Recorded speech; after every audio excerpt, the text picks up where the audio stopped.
Today I'm going to unbox and walk through my process of how I use this new Wacom Cintiq 16-inch. I just got it in the mail today, and I've been using tablets for the better part of probably 15 years as a digital illustrator and animator. And people ask me often about my preferences, if it's worth buying one of these or not. I think I get through some of those questions in this video, and mostly just kind of a chill unboxing talk video. And then if you have any questions about my workflow or desk setup, stuff like that, I think I'm gonna try to do more of that in the future, but who knows?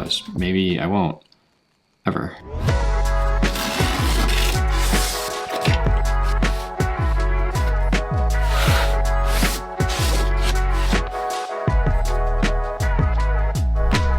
So, I got a new Wacom tablet and I want to show you all about it. I am in my little workshop that I built out the last couple of weeks, which has been really... Anyway, Wacom sent me the latest Wacom Cintiq, which I'm very excited about. It's a 16-inch because I already have the 24 Pro, but a lot of people ask me very frequently about the Wacom tablets versus iPads and other things like that, and Intuos for Cintiq. So I figured I could talk a little bit about that while I unbox it and show you how I work with it. They also sent the stand. Let's open that first while I talk and try to figure out how I want to do this. So here is the stand. So in case you're also watching this and don't know who I am, which maybe YouTube does a good job of that, I'm an illustrator and animation director here in Boston / Maine, and I've been a digital illustrator for 10 years independently. So I use Cintiqs all the time. I've been using them probably for 15 years. I had one that was like a 4:3 aspect ratio. It was the 21UX, way before I even had any business having one. So it looks like there's a backplate and screws to mount the stand, which I think is like really simple. My other stand that I have for the 27-inch, 24-inch, I think, is so big and a lot less big than they used to be, but still really big. And so I'm excited about how small this one is. So we're gonna assemble that in a minute. There's the stand, dead simple. Some springing mechanics and stuff like that in it. People talk, or rather people ask often about iPad versus Cintiq, and I think the Cintiq is pretty irreplaceable. They're more expensive in ways, but I don't know. I mean, iPads are really expensive too sometimes, especially the iPad Pros. The nice thing about an iPad is that you have an iPad, so you can watch movies on it and play games on it and do all sorts of stuff like that. And a lot of people don't need a Cintiq because they're not drawing as much as I am. But if you're really into drawing digitally, I think they're irreplaceable. I've used competitors, and I think the Cintiq is the best. I think Wacom's the best ones.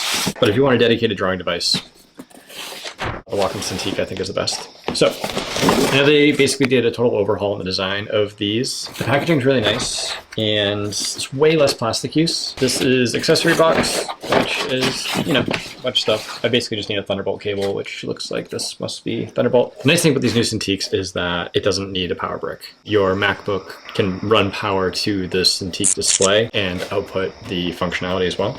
So there's not a whole lot in this box, really, at all. It's just the Cintiq and the Thunderbolt cable, I think, is all I'm going to need in the stand. But there are other things. So, of course, there's the pen.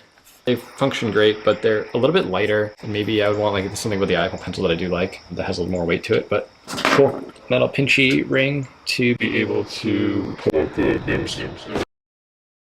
It's basically the tablet. And, oh, what's this? What are these? Oh, right. So there is a power brick if you need it, which I'm not expecting that I will, because I'm going to power it off of the laptop, because the laptop has an output that's strong enough, but hopefully I'm not mistaken about that. And then the tablet. They replaced like all the plastic with these like cloth fabric things, which I've been saving and putting stuff in. And here is the Cintiq 16-inch. And we'll go into the studio and power it on and see how it goes. It does have like legs to get up to, I don't know, I think like 15 degrees or something like that, if you need a little bit of height. And I think like without the stand, it's totally fine. In fact, I really like this size and form factor. I'm also gonna assemble the stand and see you over in the studio.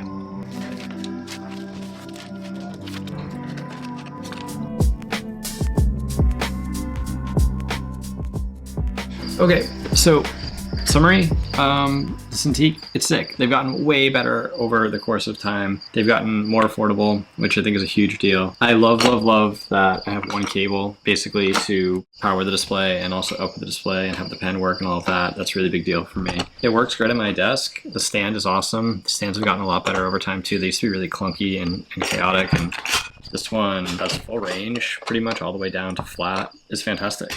This model, the 16-inch, does not have touch, which is great for me as well. I don't want to pay for touch. I'm pretty stoked on the way this is going to work. And I mean, even if I'm not drawing, like, it's still a great little 16-inch display that I think looks very cool. Works nicely on my desk. Basically like the same size as my laptop screen. So I'm just tucking my laptop underneath. 10 out of 10 stars, 5 bags of popcorn. Big fan.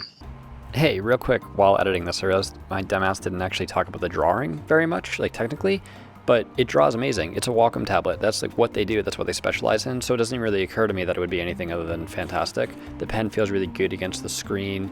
There's a paper nib and a plastic nib that can go in the pen, and I much prefer the paper one. It gives it a little bit of a texture. I'm more, I guess, concerned about like the form, the function, the quality of life, like how enjoyable it is to use, than like the technicals of, maybe just because I'm not the most technical illustrator, but also because, again, they're like the industry leader, so it's sort of a no-brainer. It's going to be good. And now you've seen my desk a little bit, you've seen it get set up, you've seen the unboxing, and that's all. If you want to learn more about illustration and stuff like that, I've got other videos that are a little bit more fun and silly. There's a video of me drawing Doug, there's a video of me drawing Our Real Monsters. So if you're interested, you can subscribe, and that'd be fun, because I don't want to post on Instagram anymore. I just want to post on YouTube. So that's all. I hope you enjoyed it. Okay, later. Hi, my friend who is trying to help me edit this video told me that I should do an outro too. So my outro is that I'm thankful if you finished the video. That's so nice of you. And also, please do subscribe. I've got lots of questions that I want to make answers for, and lots of different videos I want to make. I even made a list of 100 different video ideas the other day, literally. And I think a lot of them are bad. But the point is, I'm going to keep trying to make videos. So sticking around is cool. Commenting and subscribing and all of that. Gotta go. Can't wait to see what you guys do. I can't wait to see your comments. Send me Bitcoin. If you made it this far in the video, you owe me 4 Bitcoin. Okay, bye-bye. Love you.